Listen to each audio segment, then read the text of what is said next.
నల్లుడు అంటారు. ఇంటి యజమాని యొక్క గౌరవము దేని వల్ల ప్రకటితమవుతుందంటే అల్లుడి వలన ప్రకటితమవుతుంది. నేను ఈ మాట అంటే మీరు క్షమించండి నన్ను. మీ ఇంట్లో ఒక గొప్ప శుభకార్యం జరుగుతోంది అనుకోండి, ఇంటికొచ్చే బంధువులందరినీ తీసుకురావడానికి తన కొడుకు విడితే చాలు. అల్లుడు గారు వస్తున్నారు అనుకోండి, ఆయన కన్నా గొప్ప బంధువు లోకంలో ఉండడు మామగారికి. ఎందుకంటే పుత్రపంచకంలో ఒకడిగా వచ్చాడు, కూతురి మెళ్ళలో తాళి కట్టి. మామగారు తానే వెడతాడు స్టేషన్కి వెళ్ళి, అది మర్యాద.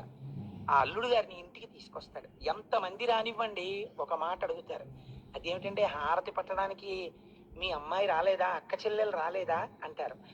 అమ్మాయి అల్లుడు గారు వస్తే ఆ అందం వేరు. మా బావగారు ఆయన తిరుగుతుంటే ఎంత అదృష్టమో చూడండి, కొడుకులే కలిసిపోయిన అల్లుడు అంటారు.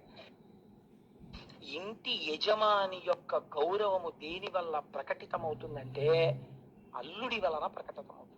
నేను ఈ మాట అంటే మీరు క్షమించండి నన్ను.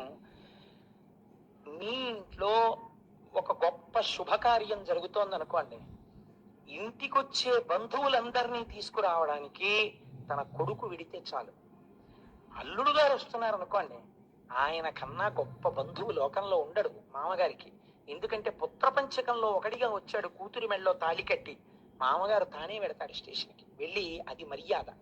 ఆ అల్లుడు గారిని ఇంటికి తీసుకొస్తాడు. ఎంతమంది రానివ్వండి, ఒక మాట అడుగుతారు. అదేమిటంటే హారతి పట్టడానికి మీ అమ్మాయి రాలేదా, అక్క చెల్లెలు రాలేదా అంటారు.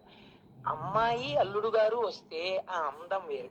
మా బావగారు ఆయన తిరుగుతుంటే ఎంత అదృష్టమో చూడండి, కొడుకులే కలిసిపోయిన అల్లుడు అంటారు.